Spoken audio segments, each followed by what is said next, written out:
ओम श्री गणेशाय नमः। श्री शिव महापुराणे चतुर्थ्या कोटि रुद्र संहितायाम अथ चतुस्त्रिंशो अध्याय। हिंदी अनुवाद। व्यास जी ने कहा, सूर्य के इन वचनों को सुनकर मुनिवर उनकी प्रशंसा करके लोकहित की इच्छा से कहने लगे। ऋषियों ने कहा, हे सूर्य, आप सब जानते हैं, इसलिए हम आपसे पूछ रहे हैं। हे प्रभु, अब आप हरीश्वर लिंग की महिमा को कहिए। विष्णु भगवान ने हरीश्वर शिव जी की आराधना से सुदर्शन चक्र पाया था।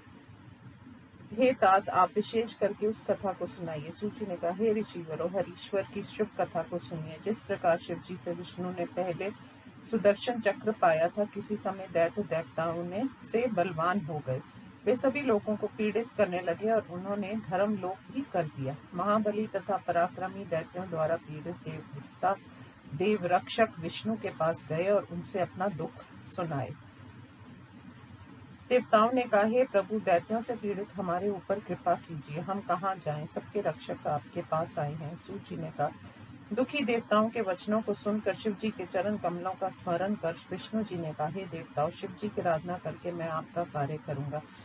ये शत्रु बड़े बलवान हैं, इन्हें यत्न से जीतना चाहिए। सूची ने कहा, सर्वसमर्थ विष्णु जी के ऐसा कहने पर दैत्यों को मरा हुआ मानकर सब अपने अपने घरों को चले गए। विष्णु भगवान ने देवताओं के विजयी होने के लिए सब देवों के स्वामी सर्व साक्षी अविनाशी शिव जी का ध्यान किया। कैलाश के समीप जाकर विष्णु जी ने आगे कुंड बनाकर उसमें अग्नि की स्थापना कर स्वयं तप किया। पार्थिव पूजा के विधान से तथा अनेक प्रकार के मंत्रों से और अनेक प्रकार के स्तोत्रों से शिव जी की उपासना की। हे मुनिवरों, मानसरोवर में उत्पन्न कमल पुष्पों से स्थिर आसन लगाकर विष्णु जी ने शिव पूजन किया। जब तक शिव जी प्रसन्न नहीं हो जाते, तब तक मैं इसी आसन पर रहूंगा, ऐसा निश्चय करके विष्णु जी ने शिव जी की पूजा की। हे ब्राह्मणों, जब विष्णु जी के लिए शिव जी प्रसन्न नहीं हुए, तब भगवान विष्णु विचार करने लगे। ऐसा मन में सोचकर उन्होंने अनेक प्रकार से तप किया। लीला करने वाले शिव जी फिर भी प्रसन्न नहीं हुए। तब आश्चर्यचकित विष्णु जी ने उत्तम भक्ति से युक्त होकर 1000 नामों से शिव जी की प्रेम से स्तुति की। शरणागत वत्सल शिव जी का एक एक नाम मंत्र का उच्चारण कर एक एक कमल पुष्प उन्हें चढ़ाया। विष्णु जी की भक्ति की परीक्षा करने के लिए शिव जी ने एक कमल पुष्प ले लिया। विष्णु जी इस माया को नहीं जान सके और कम देखकर उसे ढूंढने लगे। दृढ़ व्रत करने वाले विष्णु जी उस फूल को पाने के लिए संपूर्ण पृथ्वी में घूमे। उसके न मिलने पर शुद्ध हृदय वाले उन्होंने अपना नेत्र कमल निकाल कर चढ़ा दिया। ये देखकर प्रसन्न होकर सबके दुखों का नाश करने वाले शिव जी ने प्रकट होकर हरि से कहा।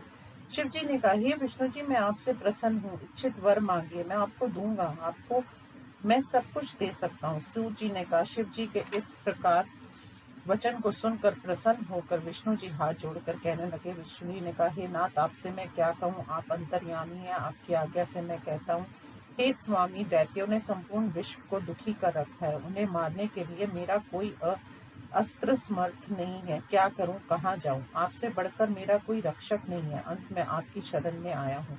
सूची ने कहा। ऐसा कहकर परमात्मा शिव जी को नमस्कार करके अत्यंत दुखी होकर विष्णु जी शिव जी के आगे बैठ गए। विष्णु भगवान की इस बात को सुनकर देव शिव जी ने अपना सुदर्शन चक्र उन्हें दे दिया।